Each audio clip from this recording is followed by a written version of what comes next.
Waalaikumsalam.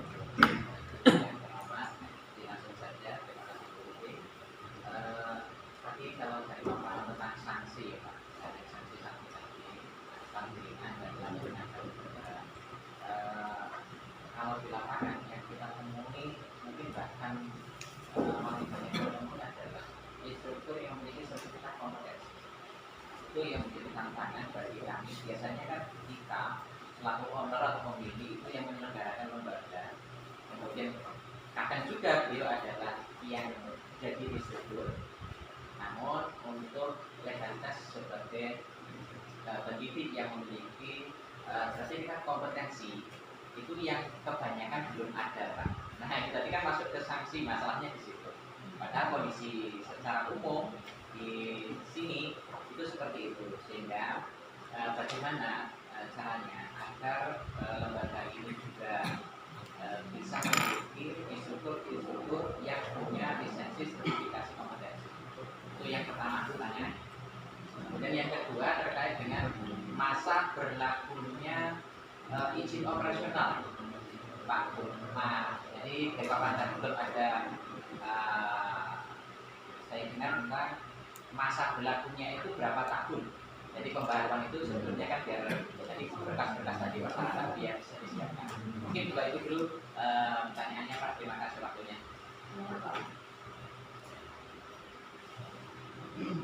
Kalau izin operasional itu selama efek itu aktif ya, selama aktif itu masih tetap berlaku. Iya, ada. Ada yang bilang 3 tahun ya. 3 tahun, Banyak kan 3 tahun, 5 tahun. 3 tahun ya? Yang 3 tahun. Kalau yang OSS tadi Pak? Ya.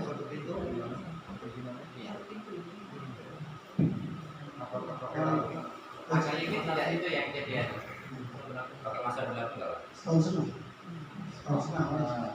Berapa? Diperbarui lagi emailnya ya. Gimana? Barangkali satu tahun setengah. 1 tahun setengah. Izinnya Bacakan. habis itu nyambung lagi gitu Pak. Ya, apalagi sekarang OS-nya diganti Pak, ganti jadi OS RWA berbasis resiko. Berbasis Berbasis ya, Berbasis risiko ya. ini ada corona berbasis risiko. Jadi itu harus ke situ langsung ya, ke satu pintunya. Tidak pakai online lagi kami dari rumah enggak. Bisa juga online. Nah itu maksud saya. Diperbarui emailnya lagi Pak. Ya. Jadi formatnya diperbarui lagi Pak. Bentar Mas, ini agak janggal ya. Yang berbasis resiko ini tadi maksudnya gimana? Nah itu baru dikelolakannya, peraturan itu baru Pak. Tapi itu pun baru dia diklatkan dulu. Jadi Banyak untuk kami lembaga belum dikeluarkan. kami kan juga nggak tahu ya. Mulai launching. Jadi kalau semua nanti ada pembaruan Mas tolong Disosialisasikan. gitu kan. Jadi kalau seumpamanya kita ada yang mau ngurus izin nggak susah gitu kan. Kalau selama ini kan mungkin agak susah ya, ada teman-teman juga yang nggak bisa untuk izinnya diterbitkan, kami juga nggak tahu apa kendalanya gitu kan. Sedangkan untuk kami pribadi, untuk kami kayaknya cukup mudah sih sebenarnya untuk perizinan itu kan. Cuma saya nggak tahu juga ada teman-temannya nggak bisa gitu. Karena bilang kurangnya sosialisasi tadi. Jadi berbasis risiko belum dicatat. Iya. Itu memang jadi kayak tumpang tindih seperti itu Pak. Iya Pak. Iya. Sekarang ada OSS gitu kan. Nah, memang banyak keluhan seperti itu. Jadi ini bukan memudahkan, ini ribet gitu. Ya tapi mudah-mudahan nanti ke depan bisa diperbaiki lagi agar izin ini bisa lebih memudahkan untuk menyampaikan untuk mendapatkan izin. Untuk tadi izin itu nggak boleh di situ. Jadi nanti Mas kalau menghubungi orang itu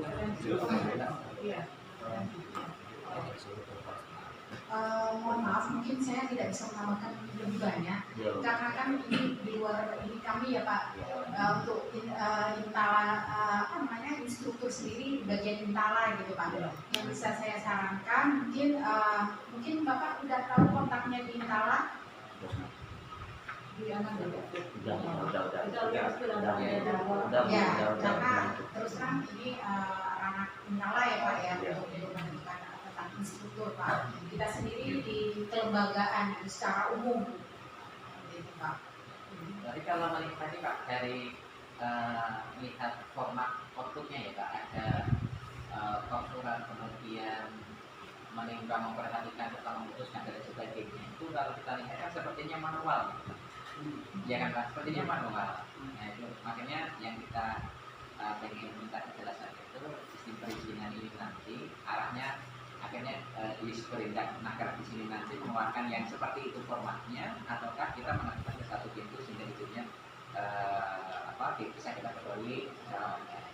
Nah itu minta kejelasan saja ini yang mana yang mau kita jadikan pegangan gitu. Untuk LPK tadi seperti yang Bapak sampaikan, untuk LPK kan untuk di Kabupaten kan masing-masing daerah sendiri-sendiri Mas ya. Kebetulan saya tadi dengar kalau di Kabupaten Tebo ini untuk LPK di bawah PTSP ya tadi izinnya ya. Tapi untuk apa namanya BLKK di bawah Disnaker itu aja Pak yang bisa. Tapi masalah format nanti saya rasa karena memang beda-beda daerah kita tidak bisa menganjurkan satu format gitu Pak. Izin menambahkan, memang untuk LPK swasta mulai tahun 2020 akhir sudah kita delegasikan kepada PTSP untuk perizinan maupun perpanjangan. Tetapi PTSP tidak bisa langsung mengeluarkan izin, mereka minta rekomendasi dulu dari Sperindak Naker. Nanti Sperindak Naker akan membentuk tim, itu SOP-nya ya, membentukkan tim. Nah, tim inilah yang akan memverifikasi ke lapangan apa yang dilakukan. Apabila kelengkapannya oke, baru kita terima seperti yang kita katakan apa bekerja, oke, kita tolak, kita kirim ke PTSP lagi. Nah sekarang untuk komunitas kita masih kita belum mendelegasikan, tetapi nanti kita bicarakan apakah kita delegasikan tergantung aturan-aturan berlaku nanti. Kalau memang sebaiknya didelegasikan, kita delegasikan. Cukup Naker bidang Naker itu memberikan rekom saja, rekomendasi saja. Rasa itu untuk tambahan.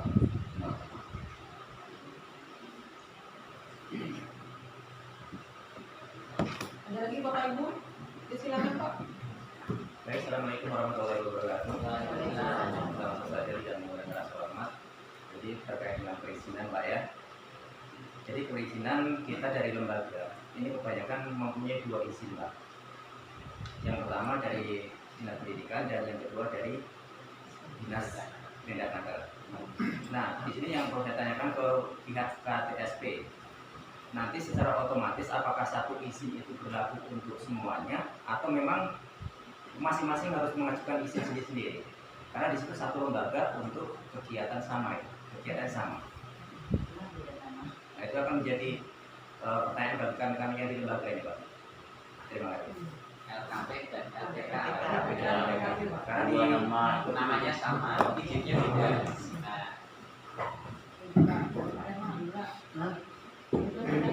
LPK dengan LKP.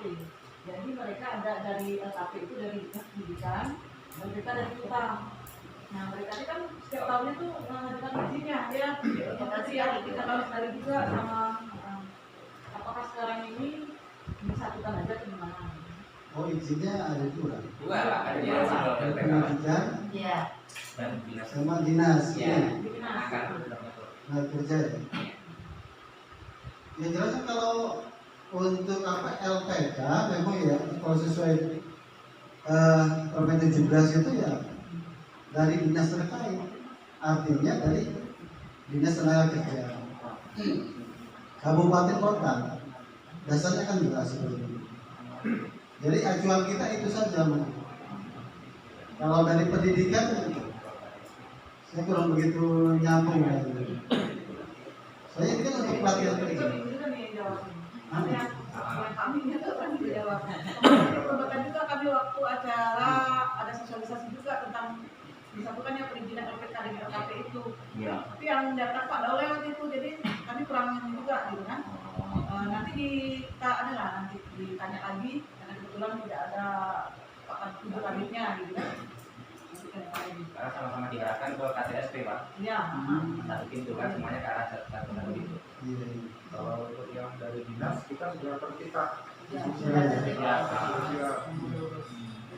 Makanya ketika ada supervisi ini, kami itu selalu mengundang dari teman-teman dari PTSP, karena itu memang banyak pertanyaan-pertanyaan teknis seperti ini yang kami sendiri pun kadang-kadang itu tidak bisa menjawab, gitu ya. Adanya di internal PTSP yang menguasai itu sebetulnya seperti itu. Ya, tapi nanti pertanyaan teman-teman ini semua tentu akan kami catat ya. Kami coba diskusikan. Baiknya seperti apa nanti ke depan.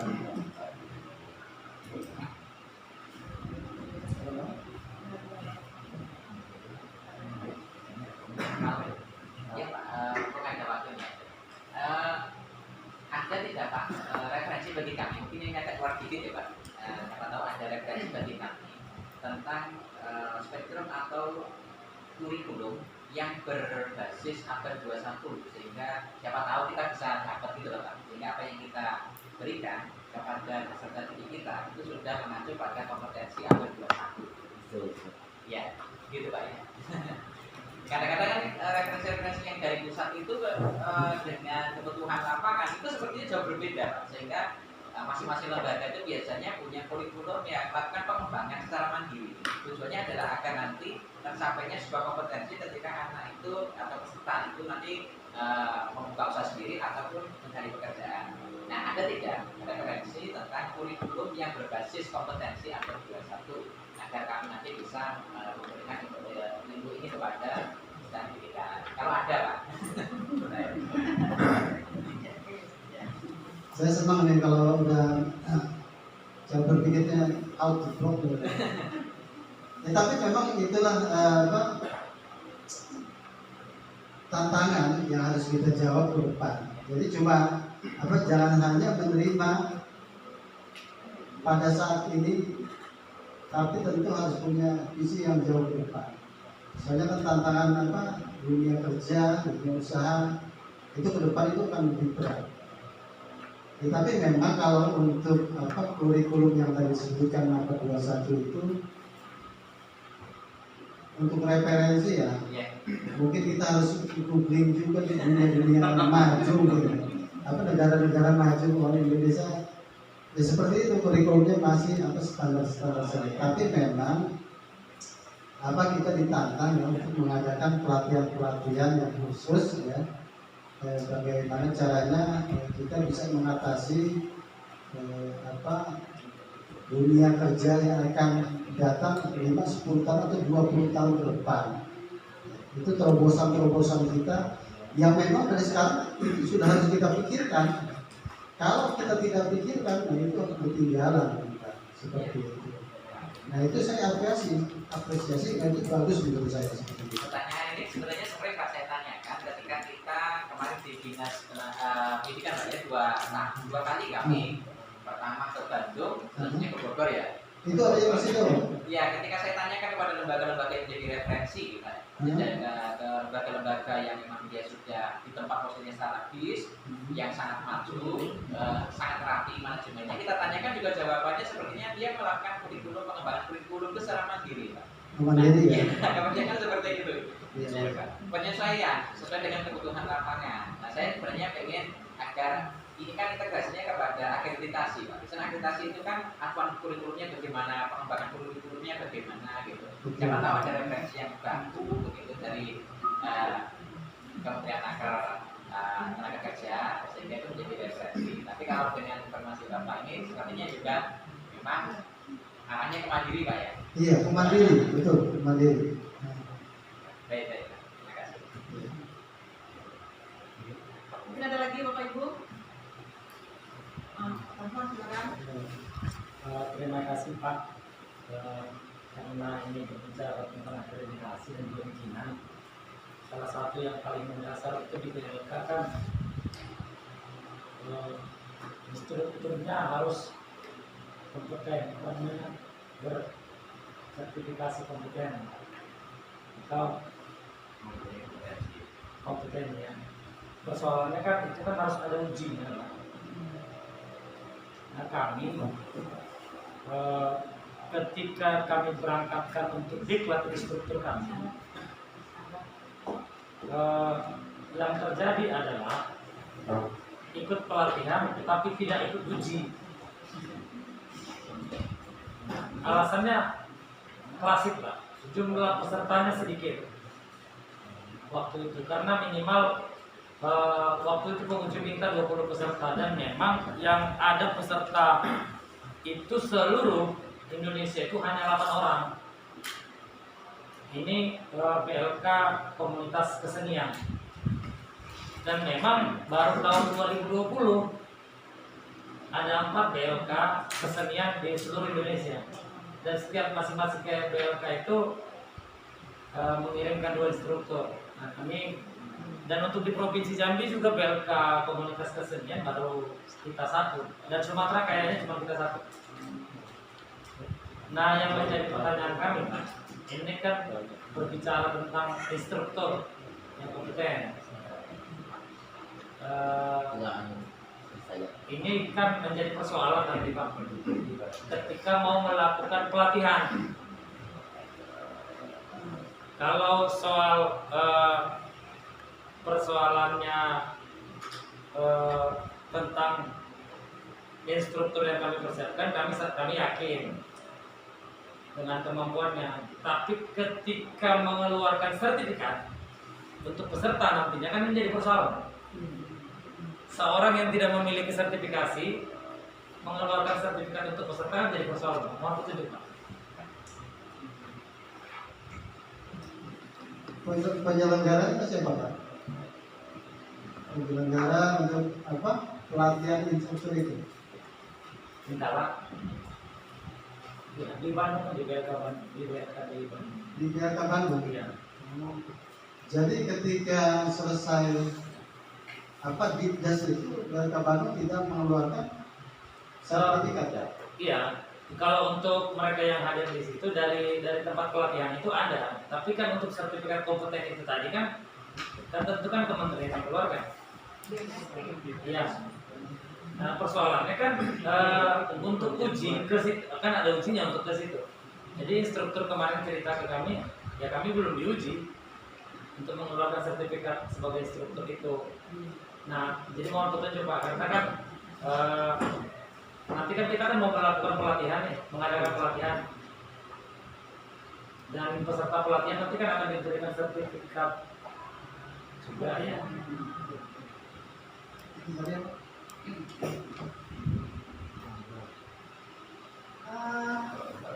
Saya agak susah menjawabnya ya Pak, karena kan mungkin bisa sebelumnya pernah berkomunikasi lagi nggak Pak dengan Bintala untuk minta sertifikat itu Pak? Ujiannya tahun depan Bu. Oh, tahun depan. Kalau misalnya ada yang bayar kesenian yang masuk tahun ini. Tapi yang instrukturnya udah dilatih kan? Sudah. Udah dilatih, cuma sertifikat kompetensi dia Iya. ada. Iya. Tidak memiliki sertifikat kompetensi. Kenapa tidak memiliki? Karena tidak ikut ujian. Kenapa tidak ikut ujian? Karena peserta ujiannya tidak mencukupi. Itu mungkin itu nambahkan saja. Jadi gini, kalau tidak salah Pak, kalau sebuah lembaga sudah terakreditasi, itu diperkenankan untuk melakukan surat tanda selesai belajar. Itu solusinya. Surat tanda selesai belajar, bukan sertifikat. Surat tanda tamat belajar, nah itu boleh. Tapi bukan sertifikat, karena sertifikat itu kalau dulu kan kita mendapatkan sertifikat itu punya kekuatan hukum yang luar biasa, sehingga kita diperkenankan untuk melakukan surat tanda selesai belajar. Syaratnya adalah sudah terakreditasi. Mungkin sekedar penambahan referensi saja. Ya, mungkin itu Pak, tambahan saja. Jadi mungkin solusinya ya kita bikinkan surat tanda selesai belajar, yang merupakan adalah lembaga. Dan juga kita ketahui bahwa komunitas kan baru sendiri nih. Iya. Jadi nanti yang untuk yang akan datang mungkin 2 tahun, mungkin itu kan sudah ada peserta-peserta yang tambahan-tambahan baru dari 16, tambah lagi 16 itu tadi banyak. Jadi bisa itu juga uji kompetensinya. Nanti pas nanti dari provinsi nih, kebetulan dari LPK ada beberapa yang sudah uji kompetensi ya. Dari provinsi tahun ini siapa nih? Tahun ini siapa yang ikut uji kompetensi? Kemarin Rembo ya? Rembo atau Selasa? Selasa. Yang dari provinsi yang baru-baru ini. Provinsi Dari provinsi kan? Yang ke Bogor. Rembo yang dapatnya Rembo. Jadi yang lain itu mungkin Pak Dolo yang tahu data yang sudah terakreditasi, ya saya sedikit kurang mengetahui gitu kan. Tapi ya nanti Pak Thompson kita ikutkan ke yang tahun yang akan datang nantinya. Tapi ya itu seperti yang dari LPK Media bilang, kita tidak bisa mengeluarkan sertifikat, tapi keluarkan surat Anda selesai belajar. Ya, itu tadi. Ya, BLK ini kan ujungnya kan sertifikat kompetensi, Ya. bukan izin-izinan. Jadi artinya mohon petunjuk ketika instruktur kami yang harusnya mengeluarkan boleh menandatangani sertifikat kompeten tidak bisa mengeluarkan kan, kan setelah memberikan pelatihan tidak bisa mengeluarkan. Tentu kan para peserta ini juga kan mau ikut pelatihan kan untuk mendapatkan sertifikat kompeten juga supaya ada modal yang mencari kerja kan begitu. Karena kan BLK komunitas itu kan diadakan untuk perpanjangan tangan BLK, menciptakan tenaga kerja yang memiliki produktivitas, ya kan begitu kan. Nah, tentu dengan catatan mereka punya sertifikasi kan begitu. Nah, mohon izin gimana solusinya ini Pak, nanti kalau bisa kita clearkan di sini kan nanti kami mau petunjuk nantinya. Karena kan hubungannya kan ke akreditasi. Terima kasih. Sekedar info Pak, kemarin ada teman dari Sorong juga dari BLK komunitas untuk semian juga baru mendaftar. Mungkin itu sebagai teman mungkin juga untuk ke arah sana gitu Pak. Kan tadi katanya kurang peserta. Terus apa ya, kalau untuk kompetensi saya setuju karena memang arahnya ke sana ya. Kita berkomitmen untuk mendidik peserta didik agar kompeten gitu kan. Makanya mungkin lebih baik ditanyakan ulang kenapa tidak bisa diadakan sekarang. Mungkin ada tambahan dari BLK komunitas yang dari sini gitu Pak, maksud saya.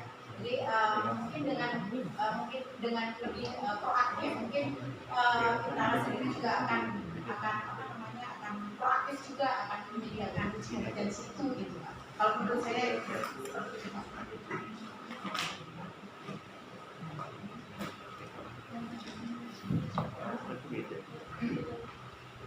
ya memang instruktur ini kan orang yang mempunyai keahlian teknis Pak. Ya memang syaratnya seorang instruktur harus punya sertifikat sebagai legalitas dia untuk mengajarkan kepada peserta didik bahwa dia itu memang sudah layak seperti itu. Ya, ketika instruktur itu sudah mempunyai sertifikat, dia legal. Ya nanti ketika peserta didik itu sudah dididik dan lulus, ya memang harus ada sertifikat. Ya, akreditasi memang endingnya seperti itu nanti. Jadi peserta didik itu diakui, ya sertifikatnya legalitasnya gitu, di dunia usaha ya. Nah memang itu kendala karena kekurangan peserta ya, ujikom itu cuma 8 sehingga balai itu tidak bisa mengeluarkan sertifikat uji kompetensi. Nah ini kendalanya di apa? Ya padahal sertifikat itu kan ketika misalkan instruktur sudah melaksanakan ujian, belum ujian Pak ya? Ujiannya belum. Karena dari kekurangan peserta, jadi seperti yang disampaikan Ibu tadi, karena dari Sorong itu mungkin kan mereka kan dapat program 2021 Pak. Berarti kan yang soal itu sebenarnya ketika BLK kita melakukan pelatihan di tahun ini kan ada nanti dapat program Pak. Mungkin ada 1 atau 2 kali program pelatihan gitu ya. Tapi kan artinya kan dengan program pelatihan yang akan dilakukan ini tentu kan tidak akan bisa mengeluarkan sertifikat kompetensi Iya. untuk tahun ini. Kalau tahun depan mungkin ketika ikut teman-teman semua sudah komplit 20 bisa uji Pak untuk strukturnya untuk mencukupi peserta lah ibaratnya seperti itu. Baik Bapak, saya kira ini menjadi PR buat saya ya, pertanyaan Bapak ini cukup menarik menurut saya, tapi tentu ini harus ada jalan keluar ya. Ini jangan sampai ketika program ini sudah dilaksanakan tapi tidak ada legalitasnya seperti itu. Nah ini jangan sampai terjadi menurut saya. Catatannya bagian nanti kita diskusikan. Ini saya sudah catat. Nanti saya minta nomor Bapak Ade. Silakan, ada lagi? Ya. Assalamualaikum warahmatullahi wabarakatuh. Terima kasih untuk kesempatan yang diberikan Pak. Di sini kami dari PK Serasam Komputer Pak. Mungkin ya teman-teman sudah ada yang paham. Nah, untuk masalah uji kompetensi instruktur, mungkin teman-teman LPK itu saya rasa semua sudah mempunyai sertifikat kompetensi Pak, apapun di bidangnya masing-masing. Nah jadi seperti saya, kemudian Mas Fitriono, Pak Jeki, nah kami sudah memiliki sertifikat kompetensi dan kami juga sudah memiliki sertifikat metodologi level 3 Pak. Nah jadi memang kalau secara levelnya antara LPK sama BLK mungkin berbeda Pak. Bisa nggak penyetaraan? Yang pertama tadi saya sedikit mendengar masalah bantuan pelatihan. Nah untuk di tahun 2020 dan 2021 itu BLK fokus di PPLK Medan itu fokus ke BLK komunitas. Nah sedangkan kami yang lahir lebih dulu, kalau di Kabupaten Tepu ya Pak ya, lahir lebih dulu, kami ini merasa tersisihkan gitu Pak. Sudah nggak pernah dapat. Nah, 2019 ya. kami terakhir dapat di tahun 2019. Bisa nggak penyetaraannya? Jadi antara BLK sama LPK itu sama-sama dapat. Jadi terkait bantuan. Jadi seperti ini Pak. Nah, kami lembaga pelatihan swasta juga mungkin tidak kalah saing untuk mencetak tenaga kerja peserta didik ya. Kalau secara reguler mungkin kami cukup banyak peserta. Nah, tapi untuk bantuan kenapa kami disisihkan? Nah, gitu Pak. Ya kan Pak? Nah, jadi jangan sampai nanti gara-gara BLK mendapatkan bantuan pelatihan, lembaga yang kami buka gitu kan, yang seharusnya menerima peserta reguler sekian orang larinya ke BLK karena kami tidak mendapatkan bantuan pelatihan. Nah itu sudah pasti Pak. Nah itu untuk yang dari Kemenaker Pak. Ya alhamdulillah. Ini sekedar curhat ya Pak ya. Kami dari Dinas Pendidikan itu tiap tahun nggak pernah ketinggalan masalah bantuan. Masalah bantuan pelatihan kami tidak pernah ketinggalan. Alhamdulillah kami dari tahun 2015 sampai sekarang masih dipercaya untuk mengelola dana bantuan yang bisa dibilang beasiswa untuk anak-anak belajar. Nah itu syaratnya tetap sama seperti Kemenaker melalui uji kompetensi. Nah di tahun-tahun mulai dari tahun 2015 sampai tahun sekarang mungkin teman-teman juga sudah banyak mengeluarkan peserta yang skillnya bagus, kemudian anak-anak yang kita didik juga kompeten. Nah alhamdulillah di tahun 2020 itu saya dapat bantuan Pak dari Dinas Pendidikan untuk mengajar 30 peserta. Nah itu alhamdulillah 30-nya lulus dengan kompetennya masing-masing, semua kompeten. dengan nilai minimal 8,5. Itu kalau nggak nyampe 8,5 nggak lulus Pak. Itu kalau dari LSK ya Pak ya. Nah, lembaga sertifikasi kompetensi. Nah, kalau LSK itu kan jenjangnya ranahnya ke dinas pendidikan. Kalau LSP itu Kemnaker, lembaga sertifikasi profesi. Nah, itu sama-sama memiliki tempat uji kompetensi. Nah, sekarang ya kami dari lembaga mungkin mewakili teman-teman, kalau bisa jangan ada pilih kasih aja Pak, antara BLK dengan kami. Itu pesan. Nah, itu pesan. Nah, mohon disampaikan Pak. Kenapa? Karena mungkin kami cukup kecewa juga. Kemarin saya ada kontak juga sama BP PLK yang dari Medan. Nah, untuk sekarang untuk LKP nggak ada Mas, kita fokus ke BLK. Itu katanya Pak, terang-terangan. Nah, bisa nggak kita bagi rata gitu kan? Ya kalau BLK dapat, kenapa kita nggak bisa dapat? Secara langsung kita sudah terakreditasi, kita sudah bisa mengeluarkan yang namanya sertifikat. Lembaga yang sudah terakreditasi bisa mengeluarkan sertifikat. Kalau semua lembaga yang belum kan STTB ya Pak, surat tanda terima belajar, itu lembaga yang belum terakreditasi.